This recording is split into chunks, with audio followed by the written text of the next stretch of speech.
Buongiorno a tutti and hello to all of you. This is going to be an English podcast because I have an international host here, my colleague from Germany, Wolfram Troeger. I know Wolfram now for about 10 years. I just looked it up. He's a search and selection consultant, an executive searcher in Germany. He's vice president in an international association, European Confederation for Search and Selection Associations, ECSSA. He has been my president in ECSSA when I have been the Italian representative. Now it's the other way around. I'm president and he's my vice president, and he's vice president of the German association BDU. So he's the person to ask when we want to know something about other countries and about the German market. So thank you very much, Wolfram, to be here. This is a premiere of an English podcast for ECSSA, and I'm very happy that you're my first guest here. It's a pleasure, Valerie. Thank you for the invitation and for the idea. And let's see what we can support to the interests. As I told you before, I'm convinced, and I know that you are as well, that not only that we as recruiters, as search and selection consultants, have to know the dynamics and the characteristics of the other markets, because we are in a European market now. Our candidates are looking abroad, so we have to do that as well. And sometimes we are asked to look abroad to find candidates for our market. But the other thing is that is always very interesting for me as well, is that we all have the same challenges to face. And sometimes the German market, or you already have the answers, and maybe the answers for what we are looking for. So thank you very much. And the first question I have for you, can you just give us an overview on the German market? What is the German labor market, the German search and selection market now? Mm-hmm. I don't know details about the labor market, because this is a very large spectrum, which I do not really overview totally. But the search and selection market, I'm sure I know very well. And so I will start with that. It's a market which doubles during the last 10 years from 1.5 billion turnover to now 3 billion euro turnover. When we discuss about the search and selection market, it's always the qualified consultancy business with retained search projects, and not all these other business models which are flying and swimming around us. It's the search and selection market with retained services. It's 3 billion euro. It's a number of 16,600 people working in this market, directly in this consultancy offices, which are mainly small size offices. So if you look on the number of the consultancy offices, the biggest number are smaller companies. What do you intend by smaller companies? Are they freelance consultants, or are they 5 to 10 people? Yeah, less than 10, definitely. Mm-hmm. The biggest market share of all consultancy companies is the group which is smaller than 500,000 euro turnover per year, which means two consultancies and 1 or 2 people of staff. Yes. And of course, the most percentage of the turnover is brought by the bigger ones, which have a large turnover, like the Shreks or whatever. But they are Not really a big number of big consultants. Maybe I could mention some of these numbers. 80,500 placed candidates last year, which is a bit more than the year before. I mentioned 16,600 employees. Around the half of it are consultants, and the other bit less than 50% are researchers and back office. So the staff within these companies.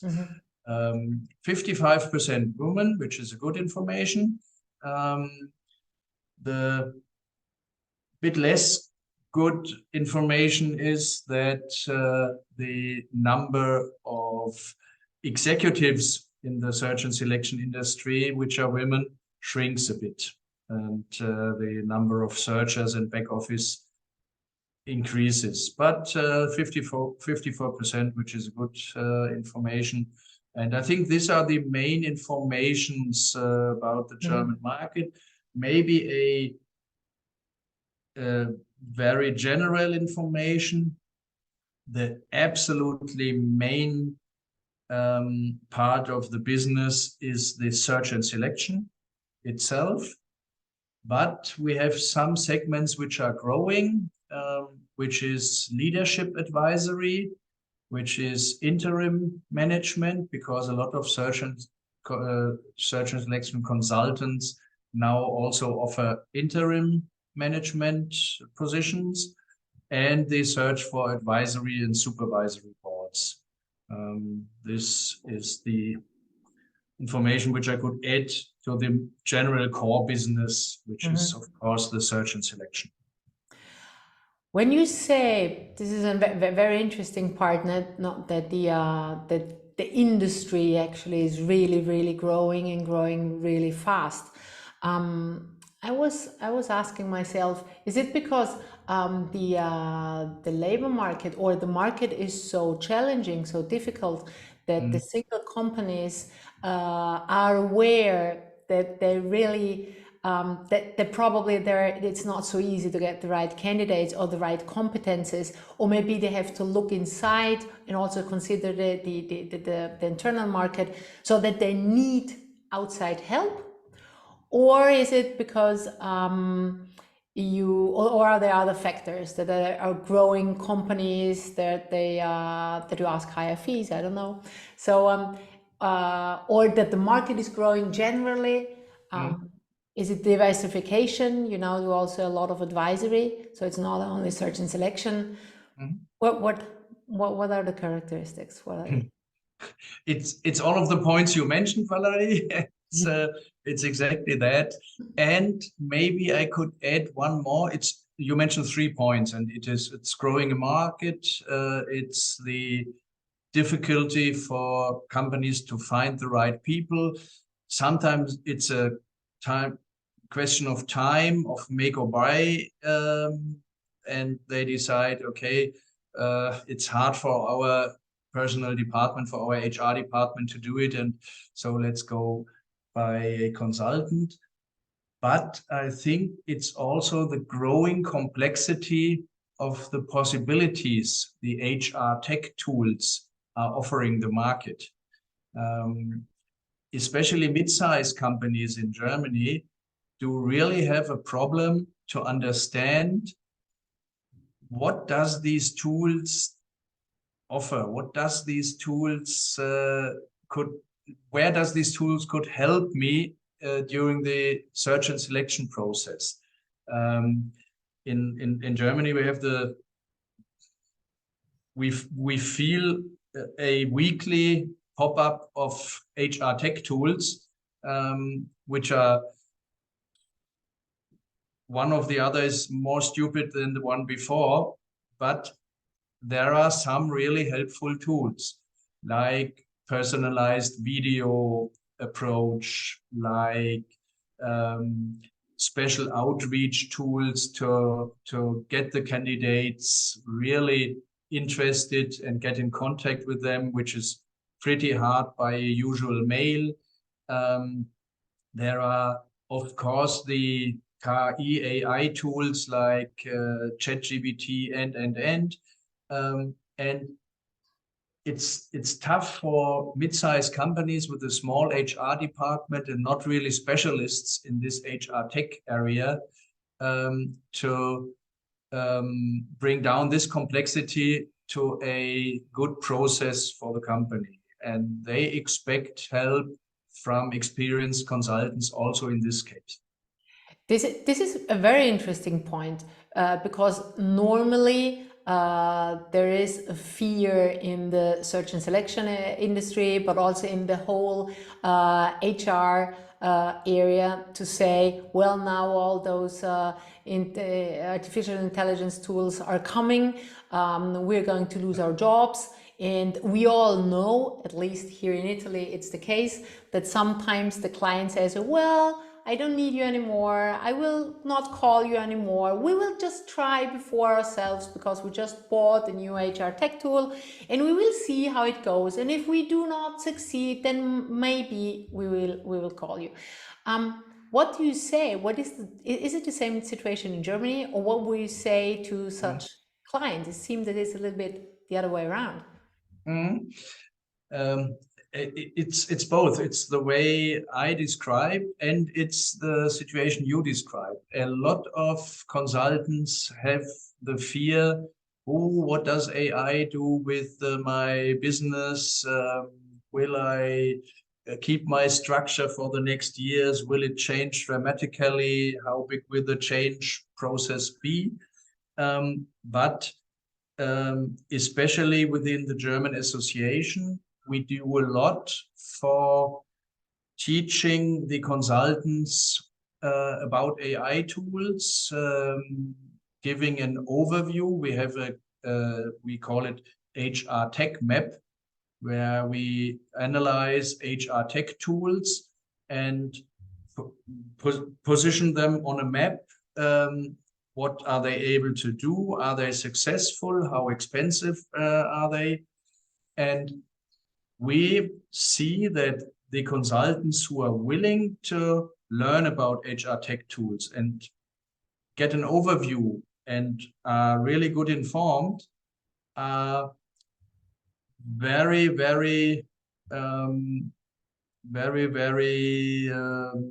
what's the word for it? Welcomed by the clients. They really welcome this information and these skills of the HR consultant, of the search and selection consultant within their company. But there are not enough consultants with these skills. That's what you mentioned in the beginning. So actually you said that it can be an opportunity for search and selection consultants to get informed, to get upskilled on all the HR tech tools, not only for their own process, to get their own process a little bit more efficient, or have the time to then dedicate to the candidates, as we all know that the candidates nowadays needs a little bit more time, a little bit more pampering, because otherwise you will not going to convince it, but also for the market. I know that you have a very, very nice statistics on that because you showed them to me. What is the penetration? How many search and selection companies do already use on a permanent way, on a constant way, in an efficient way, not only HR tech tools, but in artificial intelligence tools? Yeah, a good question. We asked that, of course, to get an overview. Let me begin with one other information. We always were asked by clients, what is the differentiation? What makes you unique? Why should I mandate your company? And this is one point. This is one growing point, which I think is important, maybe for the people who see and hear our podcast, to think over the situation and accept that a knowledge in artificial intelligence could be a plus and a unique selling proposition.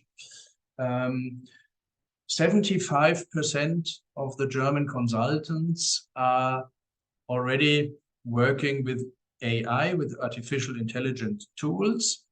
The most of them with the most well-known ChatGPT, but also with a lot of other tools. And when we ask the bigger ones, the search and selection companies with more than 5 million turnover, there it's something like 88%. So just 12% of the consultants or companies with a bigger size do not use anyhow artificial intelligence. So this is an interesting figure. It's artificial intelligence like ChatGPT. Within our association in Germany, we go a bit deeper and say, okay, some experiences with ChatGPT are nice, but they are not really the game changer for the process in search and selection. There are some more tools which are necessary, and when you go deeper, the number will be less than 75%, definitely. But again, it's very positive that it's that high. What do you think is, I mean, there is a fear not only from the recruiter side, but also, of course, for the candidates. I think no one, I mean, not even me, wants to be evaluated by an algorithm or an artificial intelligence tool. We don't want to get the questions made by a computer, but we really think in the candidates want the human touch. And I think also we as recruiters want the human touch. So when you talk about those numbers, high numbers, what are you using it for? Does it really interfere with the human part of the search and selection process, or is it to make our process more efficient and dedicate more time to the candidate? Yeah, it's definitely not an either or. It's definitely both together. The personality of the consultants, of the search and selection consultants, is definitely necessary to make the candidates comfortable with AI. I think maybe that's the right description of it. They accept AI when it's not a website where they have a check-in and then they are checked by AI, and the next hour they get a result. Oh, you missed the test or whatever. That's what nobody likes to do. Not the candidates we are looking for, not the executives, which are very asked in the market. But they accept when they have experienced consultants beside them, explaining why AI tools are helpful for both, to find out, for me as a candidate, is it the right company? Is it the right culture in the company? Do I fit into this culture and into this company? Of course, AI helps to make a decision about that. So it's helpful for both. And if an experienced consultant explains why it's helpful to use AI to make a personal decision, then it's a wonderful combination which works. Okay, now you, of course, have shown that you're not talking about putting a question into ChatGPT, but here we're talking about very sophisticated tools that really can help. You're talking about culture, you're talking about the right matching. So I think we both agree, I hope so, but I think so, that actually also we as consultants and recruiters have to invest a lot in our upskilling if we want to use those tools in the right way and really have added value for both, for the company and the clients and the candidates. A last question I have for you is, now it's not for you as a BDU or ex-vice president, but Wolfram, the the expert, the search and selection expert.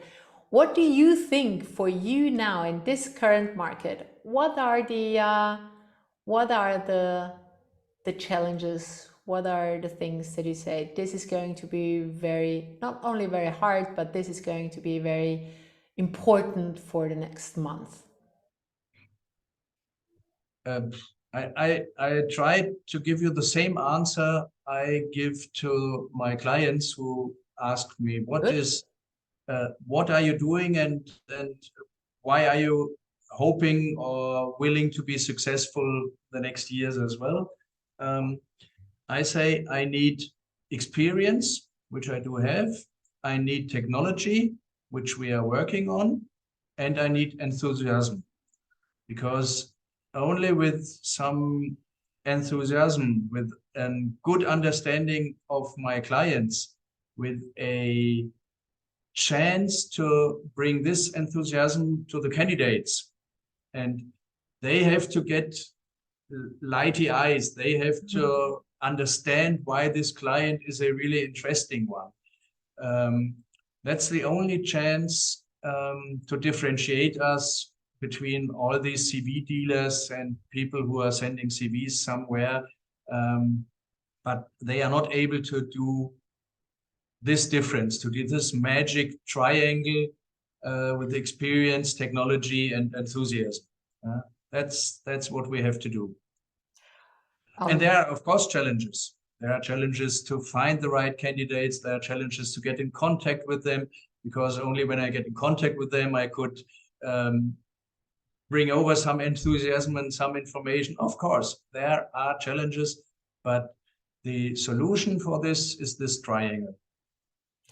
Thank you so much, Wolfram, for not only for being here today, but also for your answers and for the last triangle diagram. I knew that it's going to be a nice answer, because I think we know each other now for 10 years, and I think we have we did never ever lose our enthusiasm for this wonderful profession, one of the most beautiful professions in the whole world, I think, or at least for us it's like that. So doing this matching between business targets and a personal life project of our candidates. Thank you so much. And thank you, Valerie. It was fun to talk to you. And hope to see you soon, maybe in another podcast. Have a good time and be successful. Bye-bye. Bye.